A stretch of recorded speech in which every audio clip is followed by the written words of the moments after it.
നാണം കെട്ടുള്ള ജീവിതം. എന്ത് ചെയ്തെന്നറിയോ? ഒരു കല്യാണം വന്നപ്പോഴും കൊടുത്തു, ഒന്നാകെ എല്ലാം കൊടുത്തു മോൾക്ക്. തൊട്ടപ്പുറത്ത് വിവാഹപ്രായമെത്തി കഷ്ടപ്പെട്ട് നിൽക്കുന്ന എത്രയോ പെൺകുട്ടികളപ്പുറത്തുണ്ടായിരിക്കെയാണ് നമ്മൾ ഇത് ചെയ്യുന്നത്. അല്ലാഹു തആല വളരെ വളരെ എളുപ്പമാക്കിയ നിക്കാഹിന് ചെറുപ്പക്കാർക്ക് ധൈര്യമില്ലാതെ വന്നത്. കല്യാണം കഴിക്കണമെങ്കിൽ പൈസ എത്ര വേണം? അതിന്റെ പേരിൽ വ്യഭിചാരങ്ങൾ വർദ്ധിക്കുന്നത്, അതിന്റെ പേരിൽ അനാവശ്യമായ ബന്ധങ്ങളിലേക്ക് ചെറുപ്പക്കാരുകളും പോകുന്നത്. എന്തേ? മോളെ കെട്ടിക്കാൻ പൈസ ആയിട്ടില്ലല്ലോ.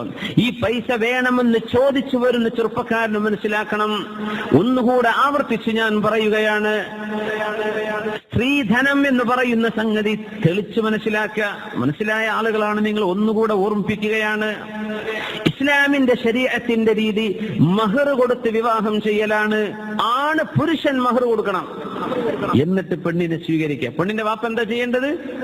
അവൾക്ക് വേണ്ട ഡ്രസ്സ് എന്തെങ്കിലും വേണമെങ്കിൽ കൊടുത്തോട്ടെ, ആഭരണോ പുതിയാപ്പിള വാങ്ങിച്ചു കൊടുത്തോട്ടെ, വാപ്പാക്ക് കഴിയുന്നത് വാപ്പ കൊടുത്തു ആയിക്കോട്ടെ, ആഭരണം മറ്റു കാര്യങ്ങളും ജ്വൽസൊക്കെ വേണോ പുതിയാപ്പിള വാങ്ങിച്ചു കൊടുത്തോട്ടെ. വിവാഹത്തിന്റെ ചെലവ് പോലും പുതിയാപ്പിള വഹിക്കണം എന്നാണ് നേരെ തലമുറ. നമ്മുടെ ഇവിടൊക്കെ ഇപ്പൊ അങ്ങനെ നടക്കണത്. അതുകൊണ്ട് കുടുങ്ങിയതുണ്ട്. മഹറിന്റെ ഖലാഉൽ മഹർ, മഹർ ഒരുപാട് ചോദിക്കുന്ന പെണ്ണുങ്ങൾ അങ്ങനെയാവരുത്. ഏറ്റവും ബർക്കത്തുള്ളവർ അഖല്ലുകുന്ന മുഹൂറ, മഹർ വളരെ കുറച്ച് ചോദിക്കുന്നവരാണെന്ന് റസൂലുള്ളാഹി സ്വല്ലല്ലാഹു അലൈഹി വസല്ലം. ഇന്ന് മഹറല്ലേ ചോദിക്കുന്ന സ്ത്രീധനാണ്. ഞങ്ങൾ 10 പവൻ മഹർ തരട്ടോ, നിങ്ങൾ സ്ത്രീധനം തന്നിട്ടില്ലെങ്കിലും കുഴപ്പമില്ല. സുബ്ഹാനല്ലാഹ്. അപ്പൊ എന്തിനാ ഈ 10 എന്ന് പറഞ്ഞത്? അതിനപ്പുറത്തൊരു പൂജയിട്ട് 100 തരണം എന്നല്ലേ? ശരി, 100 പവൻ മഹർ. അല്ലാഹ്, വാപ്പ കുടുങ്ങിയില്ലേ? എന്തിനാ ഇതൊക്കെ? സമ്പത്തിനോടുള്ള ആർത്തി. അല്ലാഹു നിങ്ങൾക്ക് കരിഹലക്കും ഖീല വഖാൽ വകസറത സുആൽ വഇളാഅത്തൽ മാൽ. റസൂലുള്ളാഹി സ്വല്ലല്ലാഹു അലൈഹി വസല്ലം പറയുമായി, കരിഹലക്കും, അല്ലാഹു നിങ്ങൾക്ക് വെറുത്തിട്ടുണ്ട്, മൻഅൻ വഹാത്തിൻ ഖീല വഖാൽ കസറത സുആൽ വഇളാഅത്തൽ മാൽ. ഇത് നാലും അല്ലാഹുവിന് വെറുപ്പാണ്. നമ്മളതൊക്കെ കൊണ്ടടക്കുകയാണ്. കരിഹലക്കും, അല്ലാഹുവിന് വെറുപ്പാണ്. മൻഅൻ വഹാത്തിൻ, ലഭിക്കേണ്ട കൊടുക്കേണ്ട അവകാശം കൊടുക്കാതെ പിടിച്ചു വെക്കുക, ശമ്പളം കൊടുക്കാതിരിക്കുക, കൊടുക്കേണ്ട ഇൻസെന്റീവ് കൊടുക്കാതിരിക്കുക, ഒരാളുടെ സർവീസ് മണി കൊടുക്കാതിരിക്കുന്ന മുതലാളിമാര് ഹറാമാണ്. കരിഹലക്കും, അല്ലാഹുവിന്റെ വെറുപ്പാണത് ചെയ്യരുത്. മൻഅൻ, അവകാശപ്പെട്ടത് കൊടുക്കാതിരിക്കുക. ഉദാഹരണം പറഞ്ഞെന്ന് മാത്രം. കടം കൊടുത്തിട്ടുണ്ട് തിരിച്ചു കൊടുക്കാതിരിക്കുക, മൻഅ ചെയ്യുക, തടഞ്ഞു വെക്കുക. പിന്നെ ഹാത്തിൻ, ഇങ്ങോട്ട് പോരട്ടെ, അവന് കിട്ടേണ്ട ഒരവകാശവുമില്ല. പക്ഷേ വെറുതെ പോരല്ലേ, കാട്ടിലെ തടി, എങ്ങനെ പറയാല്, തേവരുടെ ആന വലിയടാ വലി, പെട്ടെന്നത് പോന്നോട്ടെ, ചെയ്യരുത്. മൻഅൻ വഹാത്തിൻ. വിവാഹത്തിൽ നമ്മൾ ചെയ്യുന്നത് ഹാത്തിൻ, ഇങ്ങോട്ട് വരട്ടെ, ഹാത്ത് ആപ്സെ ആയേത്തോ ആനേതേ, നിങ്ങൾ കിട്ടുകയാണെങ്കിൽ പോന്നോട്ടെ, അതന്നെ അതിന്റെ അർത്ഥല്ലേ, ആപ്സെ ആയേത്തോ ആനേതേ. ഈ പരിപാടി നമ്മൾ നിർത്തിയേ പറ്റൂ. ലാ യഹില്ലു മാലു ഇംറിഇൻ മുസ്ലിമിൻ ഇല്ലാ അൻ റിളാ നഫ്സി. സ്ത്രീധനം പറ്റുമോ പറ്റൂലേ? ഭയങ്കര ഡിബേറ്റ് ഒന്നും ചെയ്യേണ്ട കാര്യമല്ല. അത് വളരെ സിമ്പിളാണ് മനസ്സിലാക്കാൻ, വളരെ സിമ്പിളാണ്. ലാ യഹില്ലു മാലു ഇംറിഇൻ മുസ്ലിമിൻ, മുസ്ലിമായ ഒരു മനുഷ്യന്റെ സമ്പത്ത് അല്ലാഹു നിങ്ങൾക്ക് അനുവദിക്കില്ല. ഇല്ലാ അൻ റിളാ നഫ്സിൻ, ഒരു മുസ്ലിമായ മനുഷ്യന്റെ പരിപൂർണമായ പൊരുത്തമില്ലാതെ നിങ്ങൾക്കൊരു സമ്പത്തും അനുവദിക്കപ്പെടുന്നില്ല. അപ്പൊ മനസ്സിലായി ഏതൊക്കെ ഹലാൽ ഏതൊക്കെ ഹറാം. ഇതാണ് ഹദീസ്. ലാ ളററ വലാ ദിറാർ, നിങ്ങൾ ആരെയും ബുദ്ധിമുട്ടാക്കരുത്, നിങ്ങൾ ബുദ്ധിമുട്ടാവുകയും വേണ്ട. റസൂലുള്ളാഹി സ്വല്ലല്ലാഹു അലൈഹി വസല്ലം. ഒരാളുടെ സമ്പത്ത് അയാളുടെ തൃപ്തിയില്ലാതെ എടുക്കാൻ പാടില്ല. അത് മുതലാളിയുടേത്, മുതലാളിയുടെ അക്കൗണ്ടിൽ നിന്ന് വലിക്കലോ എടുക്കലോ ആകട്ടെ, എന്താകട്ടെ, ഒരാളുടെ സമ്പത്ത് ഇഷ്ടമില്ലാതെ എടുക്കാൻ പാടില്ല. ഇതെല്ലായിടത്തും ബാധകല്ലേ? അത് വിവാഹത്തിലേക്കും ബാധകമാണ്.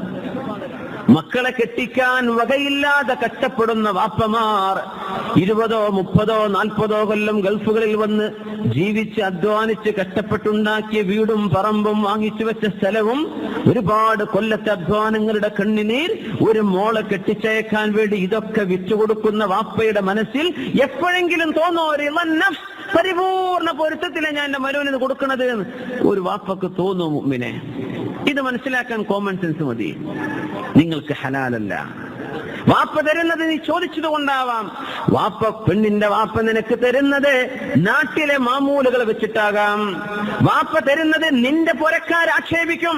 കെട്ടിക്കൊണ്ടുവന്ന പെണ്ണിന് പൊന്നില്ലല്ലേ, പെണ്ണിന് സമ്പത്തില്ലല്ലേ, ഇത് പറഞ്ഞ് എന്റെ കുഞ്ഞിനെ നിന്റെ പുരക്കാര് കുത്തുവാക്ക് പറഞ്ഞ് വേദനിപ്പിക്കുന്ന പേടിയുള്ളത് കൊണ്ട് എന്റെ വിയർപ്പിന്റെ, എന്റെ അധ്വാനത്തിന്റെ, കഷ്ടപ്പാടിന്റെ മുഴുവനും സമ്പത്ത് എന്റെ മോൾക്ക് വേണ്ടി ഞാൻ തരുന്ന വാപ്പ റിവന്നഫ്സോടുകൂടെയല്ല തരുന്നത്. അത് തൃപ്തിയുള്ള സമ്പത്തല്ല. പിന്നെ ഏതൊക്കെ ഹലാലാവുക? ഏത് സ്ത്രീധനമാണ് ഹലാലാവുക? അതും പറഞ്ഞുതരാം. നിങ്ങൾക്ക് പൊരുത്തപ്പെട്ടിട്ട് ഒരാള് നിങ്ങൾ ചോദിക്കാതെയോ സാഹചര്യ സമ്മർദ്ദങ്ങൾക്ക് വഴങ്ങാതെയോ നാട്ടിലെ മാമൂകൾക്ക് വഴങ്ങാതെയോ പുതിയാപ്പിളയായി വരുന്ന സ്വന്തം മകളിന്റെ പുതിയാപ്പിളയാകുന്ന ആൾക്ക് ആ വാപ്പക്കുള്ള സമ്പത്ത് ഹലാലായ സ്വത്തിൽ നിന്ന് നിങ്ങൾക്ക് ഔദാര്യമായി ഓശാരമായി മുപ്പര് തന്നു, നിങ്ങൾക്കായിട്ട് തരണം. അപ്പോഴേത് നിങ്ങളുടേതാവുള്ളൂ. വാപ്പ സ്ത്രീധനം കൊടുക്കുന്ന പെണ്ണിന്റേതാണ്. പെണ്ണിന്റെ സമ്മതം ഉണ്ടെങ്കിലേ പുതിയാപ്പിളക്കാവുള്ളൂ. അത് നമ്മൾ ഈ സാമ്പത്തിക ഇടപാടുകളൊക്കെ പറയുമ്പോൾ കുറച്ച് ബേജാറാവൂലേ, ഒന്ന് എണീറ്റ് പോകാനൊക്കെ തോന്നുന്നുണ്ടാവും. ചിലപ്പോ ഇരിക്കി പോവല്ലേ. അഫല്ലാഹു അമ്മാ സലഫ്, കഴിഞ്ഞുപോയ തെറ്റുകളൊക്കെ അള്ളാഹു പുറത്തു തരട്ടെ. നമുക്ക് അങ്ങനെ പറയാൻ പറ്റൂ. അന്നിപ്പോ ഇതൊന്നും ഓർമ്മയില്ലായിരുന്നു, അന്ന് ഞാനും ചോദിച്ചിട്ടുണ്ട് 2 ലക്ഷം വരട്ടെ, എനിക്ക് 4 ലക്ഷത്തിന്റെ ഓഫർ ഒഴിവാക്കിയിട്ടാണ് ഞാൻ അങ്ങോട്ട് വന്നത്. അപ്പൊ അല്ലേ ഇതൊക്കെ നമ്മൾ പറയുന്നുണ്ടാവും. എന്നാരെ മുഅ്മിനീങ്ങളെ ശ്രദ്ധിക്കണം, തിരിച്ചു കൊടുത്തേക്ക്. ഇന്ന് കുറച്ച് പൈസ കയ്യിലായിട്ടുണ്ടെങ്കിലേ അന്ന് അമ്മോശൻ തന്നത് അമ്മോശനോട് പറയേണ്ടത് നിങ്ങൾ സ്വത്ത് ഞാൻ തിരിച്ചു തരാന്ന്. പിന്നെ അമ്മോശൻ ബേജാറാവും, പഠിച്ചവന്റെ കുട്ടിനെ തിരിച്ചേൽപ്പിക്കോ ഇതേപോലെ. അല്ലല്ല, അത് അവർക്കാക്കി കൊടുക്കും. അത് എന്തെങ്കിലുമൊക്കെ വാങ്ങിച്ചു കൊടുത്ത് അവരുടെ പേരിലാക്കി കൊടുക്കും. അല്ലെങ്കിൽ ചോദിക്കണം, വാപ്പ നിങ്ങൾ പൊരുത്തപ്പെട്ട് തന്നിട്ടുണ്ടോ? ആ മോനെ ഇപ്പൊ ഞാൻ പൊരുത്തപ്പെട്ടു. അന്ന് പൊരുത്തപ്പെട്ടോന്ന് അറിയേണ്ടത്. അപ്പോഴത് ഹലാലാവുള്ളൂ. പിന്നെ എങ്ങനെ നമ്മൾ ചോദിക്കുക? എങ്ങനെ സ്വന്തം മക്കൾക്ക് കല്യാണം ചെയ്യുമ്പോൾ വാപ്പാർ പറഞ്ഞു ഇപ്പൊ എന്താ പരിപാടി? അങ്ങനല്ലേ, നമ്മൾ സ്ത്രീധനൊന്നും ഇല്ല കേട്ടോ. പിന്നെ ഏട്ടൻ കല്യാണം കഴിച്ചപ്പോ 200-300 കൊണ്ടുവന്നത്. പെങ്ങളെ കെട്ടിച്ചു കൊടുത്ത് നമ്മള് 200-ഉം 10 ലക്ഷത്തിന്റെ കാറും ഇതൊക്കെ കൊടുത്തത്. എന്നാലും നമുക്കൊന്നും വേണ്ട, നമ്മളത് ഉദ്ദേശിച്ചിട്ടില്ല, നമുക്ക് നല്ല കുട്ടിയായാൽ മതി. എന്താ ഈ പറഞ്ഞതിന്റെ അർത്ഥം? ഈ ജാതി നാടകങ്ങളൊന്നും ഈ ഇബാദത്തിൽ പറ്റൂല. സമ്പത്തുണ്ടാക്കണ അന്തസ് ജോലി ചെയ്ത് സമ്പത്തുണ്ടാക്കി. അള്ളാന്റെ റസൂല് ചോദിക്കുമായിരുന്നു സ്വല്ലല്ലാഹു അലൈഹി വസല്ലം, അയ്യുക്കും മാലു മുവരിസിഹി അഹബ്ബു ഇലൈഹി മിൻ മാലി, ആർക്കാണ് നിങ്ങളിൽ സ്വന്തം അനന്തരം കിട്ടുന്ന സ്വന്തം സമ്പത്തിനേക്കാളും അനന്തരമായി കിട്ടുന്ന സ്വത്ത് ഇഷ്ടമുള്ളത് ആരാണ് നിങ്ങളിൽ? സഹാബത്ത് പറഞ്ഞു, ഞങ്ങളിൽ ആർക്കും അത് ഇഷ്ടമല്ല നബിയെ, ഞങ്ങൾക്ക് ഞങ്ങളായി അധ്വാനിക്കുന്നതാണ് ഇഷ്ടം. നമ്മൾ എന്നാ ചോദ്യം ചോദിച്ചാൽ എന്തായിരിക്കും മറുപടി? അല്ലാ, അങ്ങനെ കിട്ടാണ്ടോ? എന്നാ മോശം മരിച്ചുപോയാൽ നമുക്ക് ഇരുന്നിട്ട് തിന്നാ പോരെ, ഒരു പണിയെടുക്കണ്ടല്ലോ. അങ്ങനെ കിട്ടാൻ സ്വത്തുണ്ടെങ്കിൽ അങ്ങനെയൊക്കെ നോക്കിയിട്ട് കിട്ടുന്ന വളവന്മാരുണ്ട്. പാപ്പാക്ക് എത്ര സ്വത്തുണ്ട്? എന്തിനാ സഹോദര, പാപ്പാക്ക് എത്ര സ്വത്തുണ്ട്? മുതലാളിമാർക്കേ കല്യാണം കഴിച്ചു കൊടുക്കുക. അതിനൊന്നും ഞാൻ എതിര് പറയില്ല. പക്ഷേ മനസ്സിലാക്കിയത് റസൂലുള്ളാഹി സ്വല്ലല്ലാഹു അലൈഹി വസല്ലം വിവാഹത്തിൽ പാലിക്കേണ്ട കാര്യങ്ങളൊക്കെ പറഞ്ഞത് ഇത് വഹ്യാണ്. ഇത് അള്ളാഹു ഹബീബിന് പറഞ്ഞു കൊടുത്ത ഹബീബ് നമുക്ക് പറഞ്ഞു തരാം സ്വല്ലല്ലാഹു അലൈഹി വസല്ലം. നമ്മൾ തോന്നിയ പോലെ ചെയ്തേക്കാം, പക്ഷേ ഇത് നമ്മൾ അനുഭവിക്കേണ്ടി വരും. ഹക്ക് ഇങ്ങനെയാണ്, സന്തോഷത്തിന്റെ മാർഗം ഇതാണ്. ഇതൊക്കെ പറഞ്ഞു തന്നിട്ടുണ്ട് റസൂലുള്ളാഹി സ്വല്ലല്ലാഹു അലൈഹി വസല്ലം. സന്തോഷം വേണം, അങ്ങനെ എടുക്കുക. അല്ല ഒരു സ്ത്രീധനം കൊടുത്ത് പിന്നെ കാലാകാലം. ഇനി അത് മാത്രമല്ല അത്ഭുതം, സ്ത്രീധനം വേണ്ട എന്ന് പറഞ്ഞൊരു ചെറുപ്പക്കാരൻ മുന്നോട്ടൊന്ന് കല്യാണം, സ്ത്രീധനം വേണ്ട. അല്ല, ഇതിന് വല്ല കുഴപ്പമുണ്ടോ? ഇതിപ്പോ 2ാം കല്യാണൊക്കെ ആണോ?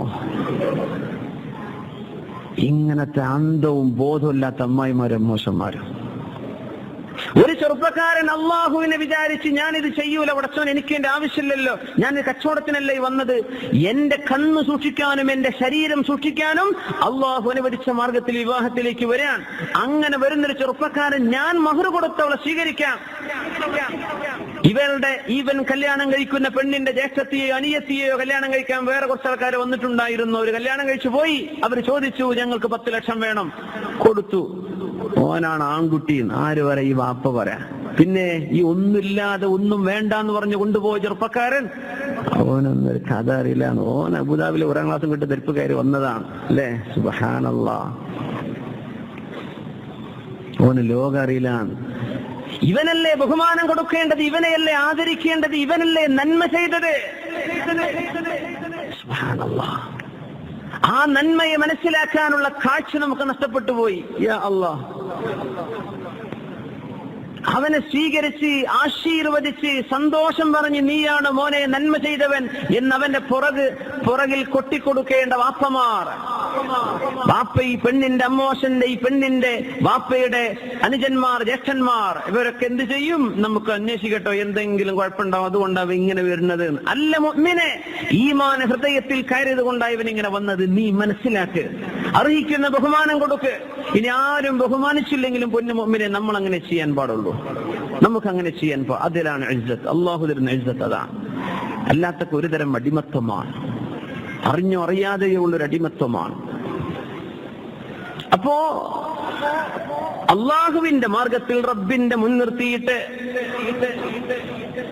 മഹർ കൊടുത്ത് ജീവിതത്തിലേക്ക് സ്വീകരിച്ച് കുടുംബിനിയായി കഴിയേണ്ട ഒരു പെണ്ണ്, അങ്ങനെ ജീവിതത്തിലേക്ക് പ്രവേശിക്കേണ്ട നിക്കാഹ് അതിന്റെ അള്ളാഹു ഇഷ്ടപ്പെടുന്ന രീതിയിൽ അങ്ങ് നടന്നു കഴിഞ്ഞാൽ അത് ഇബാദത്താണ്. അല്ലെങ്കിൽ അവിടെ നടന്നത് മുഴുവനും ഇഖ്വാനു ശയാത്തീൻ, അവിടെ കൂടിയത് പിശാചിന്റെ ആളുകളാണ്.